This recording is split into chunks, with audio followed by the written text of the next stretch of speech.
the U.S. tour for 2 years. Well, a year and a half. Oh, wow. Yeah. I mean, it was amazing. Yeah, and how did you get picked onto that team? I went to an all-star game in Las Vegas for a minor league that I was playing in the States. And I got selected on all-star, so I went to the game. I was playing, and the owner of the Globetrotters was at the game, scouting. Oh, wow. So him and his wife were sitting there, and they saw me play, and then they saw me in a slam dunk competition the next day. And I guess the owner told me his wife bumped him, was like, "You need to sign him." The wife. So the next day they offered me a contract. Wow, that was amazing. That's amazing. It was one of the greatest experiences of my life. Wow. Yeah. And then, so when your 2 years is up, the contract is up, or what? Well, they wanted me to stay for a longer period of time, but I still had the desire to play competitively. You know, because the Globetrotters you're more of an actor. Yeah. You know, it's fun, it's great, you know, but it kind of depends on what you want to do. If you still have that competitive drive in you, then you won't get that fulfilled playing for them. Yeah. Now, not only the Harlem Globetrotters, you were on the summer LA Lakers team too. Right. So that's a big deal. Yeah, it was fun. I get goosebumps now just thinking about it. You know, getting a chance to play with the Lakers in the NBA Summer League it was a great experience, you know. And the scouts from the Lakers saw me playing with the Globetrotters. And you would look great in purple and gold too. The colors is perfect for you. I know. That was fun.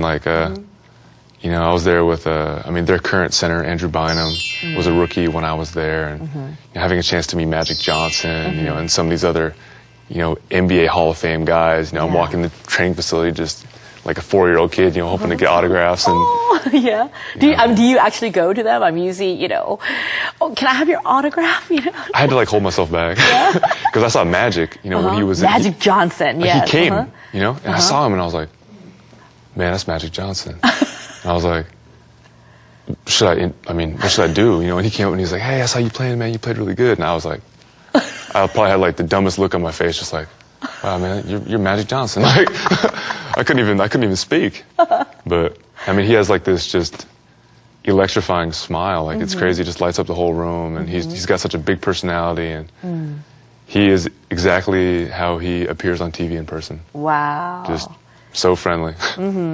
Wow. Yeah, it was great. Now, if you met him again, what would you wanted to say to him? I don't know. I would have wanted to ask him about some of the shots he hit, what it was like playing against Larry Bird. I had all kinds of stuff I wanted to ask him, but I didn't get to ask him anything. Oh, hello. My name is Eric. I'm glad you remember your name. Barely. Wow, that must have been just amazing, to meet these people. And I mean, here you are, you're playing, you have the whole trail of a dream of anybody who loves basketball, playing with the summer LA Lakers, the Harlem Globetrotters, you're now here in Korea, representative of KBL.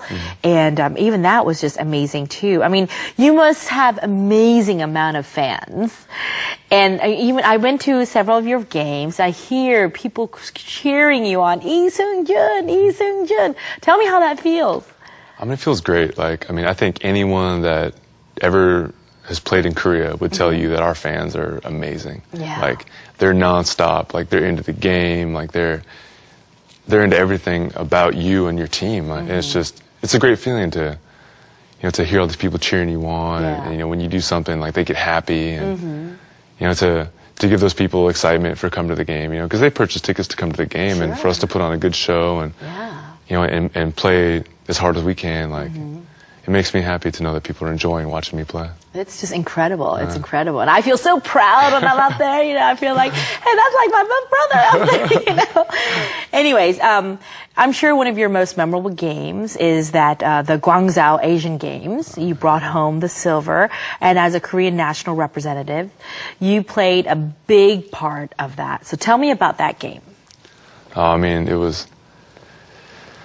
was part of the reason that my brother and I came to Korea and changed our citizenship, was to have an opportunity to play for the national team, to represent Korea in international competitions. And my brother played for 3 years before I got here. And then when I got here, we both went to the pool. They selected me, and it was just, I mean, my brother was so happy. He was like, man, now you get a chance to see what I did, you know, to have the same experience I had. Yeah. Because I remember he would call me and be like, man, you don't know what it's like to play for Korea, to put the jersey on, to hear the national anthem. Oh, wow. And like facing against another team, you're not playing for Samsung, you're not playing for LG, you're playing for Korea. It's just in the You know, heart. it's just, it's a completely different experience.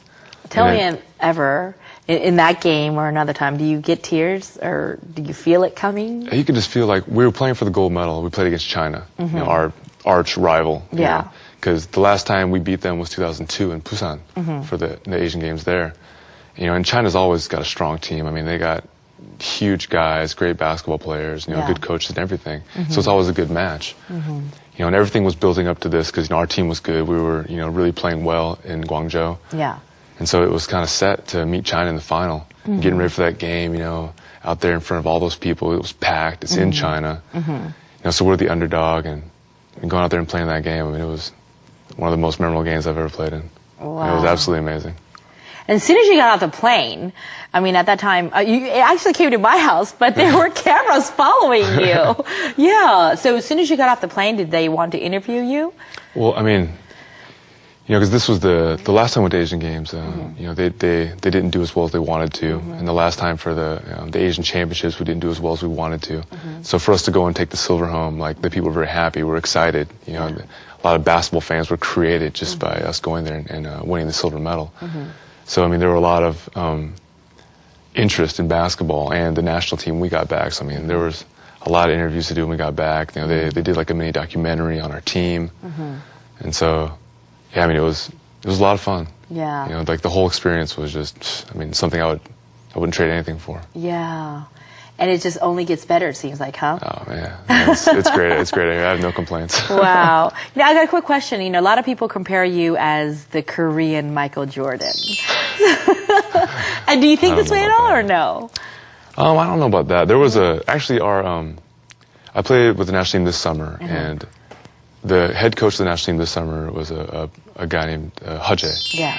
And he coaches KCC. And I think if people watch him play, or if they watched him play, he probably played a lot more like Michael Jordan than I did. Oh, really? I mean, he was an amazing player. Oh, wow. So it was a good experience for me to have a chance to play for him, you know, because I'd seen, you know, videos of him. My uncles are all fans. And, Wow. But yeah, I mean, this guy was amazing. Yeah, wow. Have you ever met Michael Jordan? I never met Michael Jordan. My aunt lived Yet, in... right? Yet. Not yet. Hopefully someday. Yeah. Now I remember